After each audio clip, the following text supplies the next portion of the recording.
Picture this. It's 1991. You've got a band made up of absolute scene veterans, guys who played in Celtic Frost, MOD, Uniform Choice, and Chemical Waste. They've signed to Epic Records, one of the biggest labels in the world. They've got a debut album that sounds like nothing else out there. It's raw, it's aggressive, it's funky, and genuinely exciting. By every reasonable measure, this band should have blown up, but they didn't. This is the story of Mind Funk, their 1991 self-titled debut album, one of the most baffling commercial failures in the history of alternative metal. Because here's the thing, the record didn't fail because it was bad, it failed because everything that could go wrong did go wrong at exactly the wrong time. Let me go back to the beginning.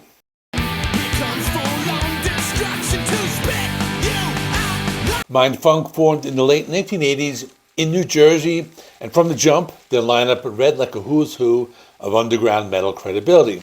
You had Pat Dunbar on vocals, a guy who made his name fronting straight-edge hardcore act Uniform Choice. On guitar, Louis Svitek, who'd been tearing it up with MOD and Chemical Waste.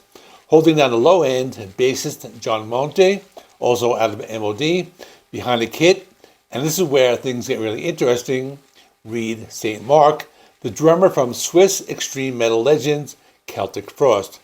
And rounding out the lineup on second guitar, Jason Coppola, another Chemical Waste alumnus.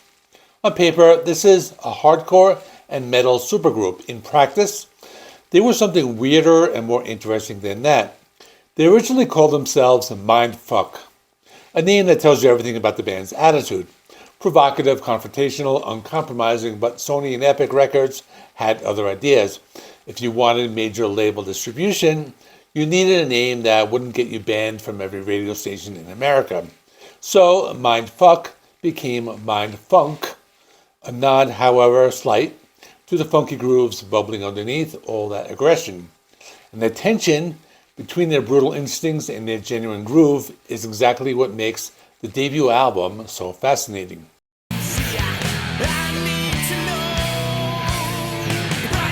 The self-titled debut album dropped in 1991. This is kind of an anniversary review. It's sometime in March, so sometime around this time, like the first week of March. Let's just say that. It was produced by Jan Ellingsson alongside the band. From the very first track, it announces itself as something different.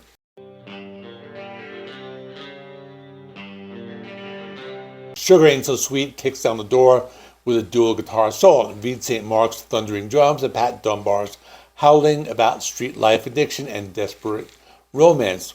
Sugar Ain't So Sweet with blood on your feet. That's not background music, it's confrontational, kinetic, and alive.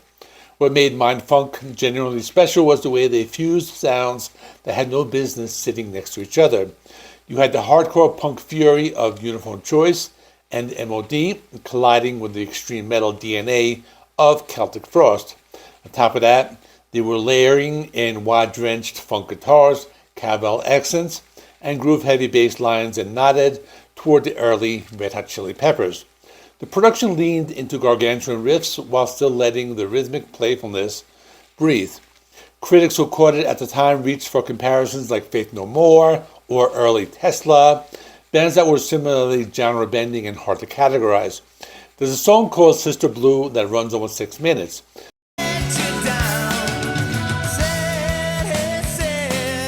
Building from brooding spiritual verses into explosive choruses.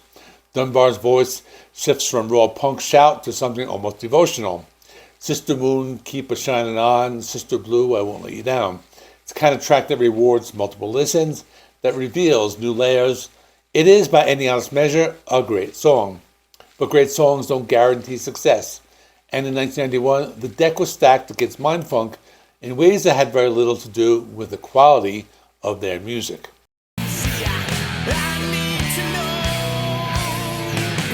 Here is the central tragedy of Mind Funk's debut album. It came out in 1991. That same year, Nirvana released Nevermind, Pearl Jam released 10, Soundgarden was building towards their commercial peak. The Seattle sound didn't just shift the market, it detonated it. Virtually overnight, the cultural appetite for anything connected to 1980s metal evaporated. Radio programmers and MTV executives pivoted hard and fast. Grunge was in, everything else was out. Mindfunk was caught directly in that blast radius. Yes, they had punk credibility. Yes, they had genuine heaviness, but they also had funk in their name, wah pedals in their guitars and cowbells in their production. In the context of early 1991, those elements might have read as adventurous and innovative. By late 1991 into 1992, they read as relics of a scene that the culture had already decided to bury.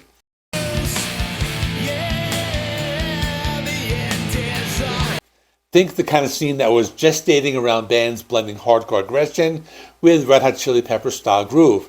Simply had no oxygen left to breathe. The spotlight had moved 3,000 miles west, and it wasn't coming back. Epic Records had poured genuine resources into Mindfunk. This was a major label bet, not a small indie gamble. But when the grunge wave hit with the full force it did, the label found itself holding an album that fit none of the new formats. Radio wasn't interested, MTV wasn't interested, the record flopped in stores, and the label cut their losses.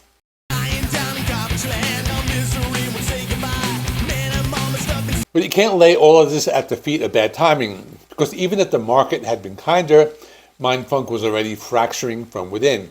The post-tour lineup changes were swift and damaging.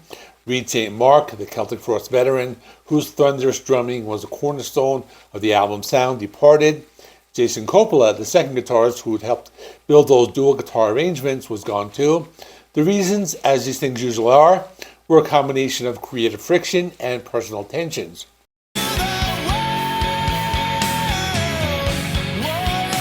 The replacements were, to be fair, no slouches. Sean Johnson stepped in on drums, and on guitar they brought in Jason Everman, a man with perhaps the most remarkable resume in alternative rock, having briefly been a member of both Nirvana and Soundgarden. But lineup disruption at that critical momentum building stage after a debut album is almost always fatal.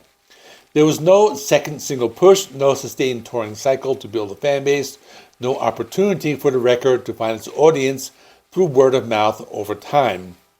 The machine stopped before it could gain any speed.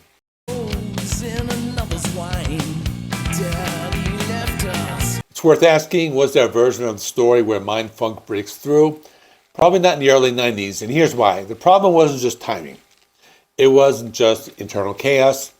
It was also identity. Mindfunk had the funk in their name, but the funk on that debut was subtle, rhythmic, woven into the fabric of music rather than sitting on top of it. For listeners who want a pure funk metal in the Faith No More mold, Mindfunk might have seemed too metal, too hardcore, or too abrasive. For listeners who want a straight-up metal or hardcore, the groove elements might have read as gimmicky.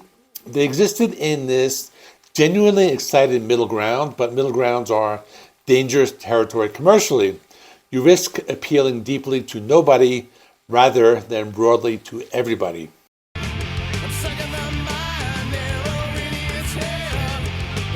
Their 1993 follow-up, Dropped, was produced by Terry Date, the man behind Pantera's and Soundgarden's most commercially successful records, and shifted the sound towards sludgier, grunge-adjacent territory. Personally, I like the album Dropped. I think it's a little heavier, and I think it might be a little better, although I have more history with the original album, the first album, because that one I remember buying on cassette when it came out many years ago. So I knew the first album, but I listened to the second one just to prepare for this, and I thought the second one was awesome, just to let you know. But let me continue with the story, because this second album really wanted to meet the market where it had moved. It still flopped again, but it was on a smaller label without the epic machinery behind it.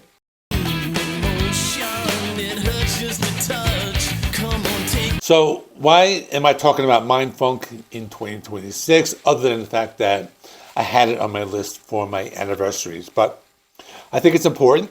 It's a debut album, and it's really a creative moment. It's a group of musicians from different musical underground scenes, and they produced something that had no clean precedent and no obvious successor.